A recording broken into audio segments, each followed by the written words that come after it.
Hi, my name is Paul Hopkinson and welcome once again to one of my video lessons. Now I chose this subject specifically because the challenge really is how to paint those iridescent feathers. How do you paint really glowing iridescent feathers? So I'm going to show you how to do that step by step, of course. So let's make a start and get them brushes wet. But when you look at those colours in the body of the bird, there's a lot of colours in there, isn't there? There really is a lot of colours. Because of that, what I need to do is kind of plan that out first of all. Plan where you're going to apply those colours to. With your testing, test the gradiated kind of colours that you've got as well and see which ones work well together. It doesn't have to be exactly the same, honestly.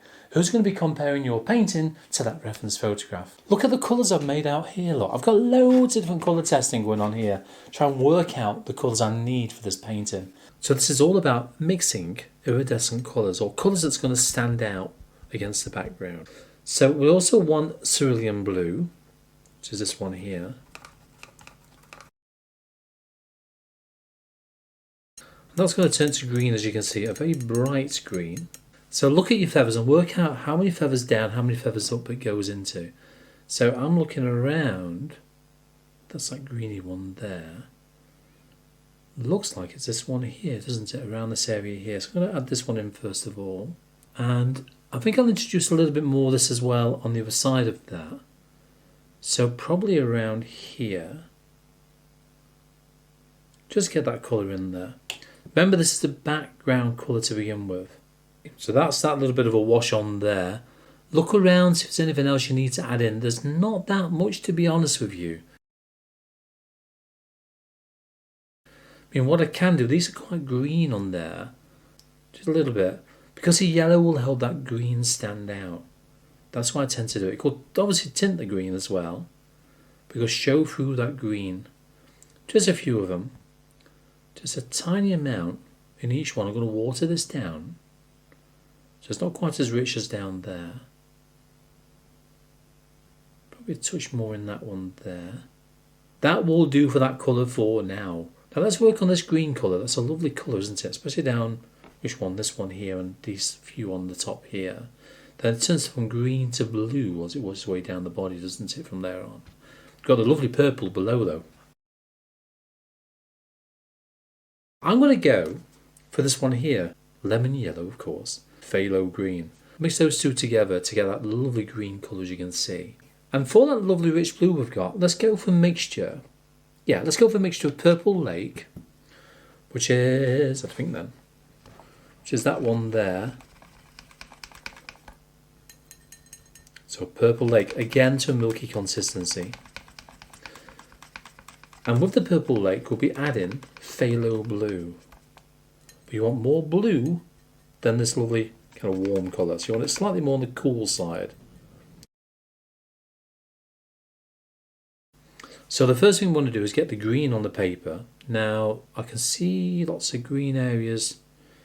Yeah, probably around here. The green goes along this side as well. It's more of a deep green, like an emerald green up there, isn't it? But let's get some green on the paper anyway. Over the top of this yellow we've placed on there. It's about planning it bit by bit. These foundation washes are so important. Trying to get them right first of all. You know, and that's what I'm trying to do, because at least then it's ready for receiving the details over the top then thereafter, isn't it? Oh, look at that for green. That's such a rich green, isn't it? It really is. Bring it over to the other side.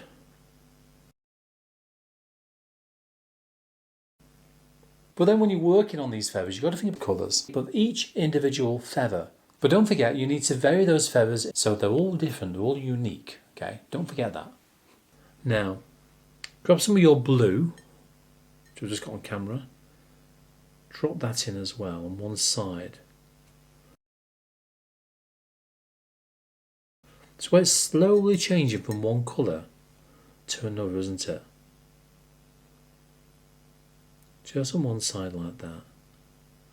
The same on this one as well, just on that side. You can also add a bit of a curve to that feather as well, without even adding the detail on just yet. Allow it to blend on its own if you can. Okay, so that's the first bit of colour on there. And we know that as we work our way along these feathers now, there's a hint of green just in that one. Just a hint. Then gradually goes more blue and then sort of purple as it goes further down the body of the bird. Just thinking about putting a little bit of shape on these feathers at the moment, especially on the blue ones. And we can do that when we add the purple hint over the top. And that's before, as I said, any detail goes over the top of that. I'll put some dry brush work, just about dry brush work anyway, around these areas here. You can just see a little bit of blue showing through some of those feathers in this area here, though. Just a few little areas there.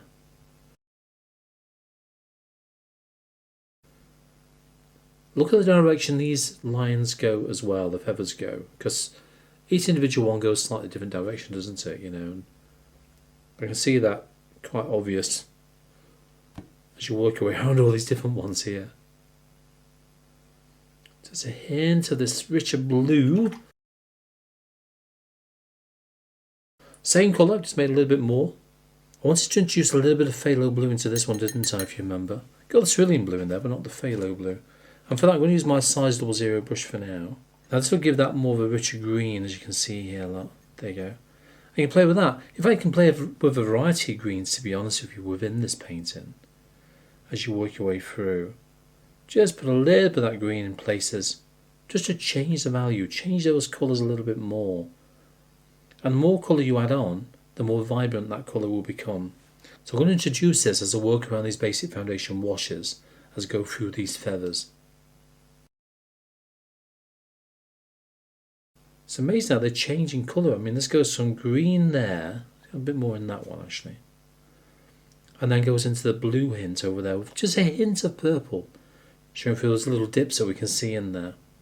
So where the feather sort of dips in, you can see a hint of, in this particular one here, a bit more green. But on the other side of it, where it dips in on this side, where it kind of curves around the feather, you just see more, a little bit more of a hint of purple on that blue.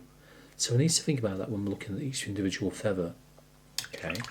Now, how would you like to learn how to paint this lapwing in watercolour? Now, this video is available on my Patreon channel. I go through the entire process from start to finish on how to paint this lovely lapwing and those iridescent feathers as well. And this is alongside over 160 other video tutorials for you to watch. So, if you fancy having a go at painting wildlife in watercolour with me, have a look at the link in the description down below. Hopefully, I'll see you there. Just blend that in a little bit. Now, I did say about another colour, didn't I? Now, the purple is going to be a triple mix of, there we go, cerulean blue, phthalo blue, and purple lake. Yeah, let's go for that. I'm going to start to introduce this on this feather initially. Yeah, I might get a bit more purple lake in that. It's not quite bright enough. Ah, that's better. And probably a little bit on this one as well. I'm going to blend this, as you can gather. Probably around there. Okay, let's blend that a little bit. Not too wet. Blend it together. This lovely purple feather. Looks artificial, doesn't it? Looks false when you put these lovely kind of bright colours on this bird. But they are there. The way those iridescent colours sort of show through this lovely bird, they really do. Okay, and then we can start to introduce this now in some of those other feathers. So let's say here, a little bit around that side of that one feather, a tiny amount just inside it. Blend it together, so damp clean brush. But don't cover all that blue area up. If you want to put some more blue in there, you can do. You can actually grab some. There you go, that's better. Just to enrich that blue a little bit more. Remember, this is a pale blue though, towards the top. So you don't add too much in. Look how fine I'm making these marks. I've hardly got any paint on this brush at all. Doesn't mean hardly anything on there. Just so I can very lightly caress that paper. Ooh, yeah, I know. Caress the paper. Play with those colours. Isolate the feather that you're looking at on that photograph. Remember what I said, that you can use a bit of card with a hole in it. Stick it over the top of the photo, on the tablet, iPad, whatever. So your eye goes straight to that one feather rather than everything else around it. Just isolate it so you can find it quicker as well, to be honest with you. And then you can do what I'm doing here just by playing with them colours a little bit more. Keep switching as well. It doesn't have to be the same as that photograph, of course not. Of course not. All you want is some very nice iridescent coloured feathers. Change the colours as you go along. Yes, it's more on the purple side down here. After we get, for this one here, I've got to paint that one in yet with all the details over the top, for the first layer anyway. But all this area here is more of a sort of purpley blue colour, isn't it? A touch of green maybe, dropped into here, mixed with the blue. So it's more of a deep greeny blue colour. Just in places like kind of patches around there. So all we need to do, when we're working with the blue, got there, look, we can add that one in. And if you think, well, it's too blue, so what you need to do, just go over the top of that with some of our green colour. Be it this one or that one, whichever you decide to use. It doesn't really matter.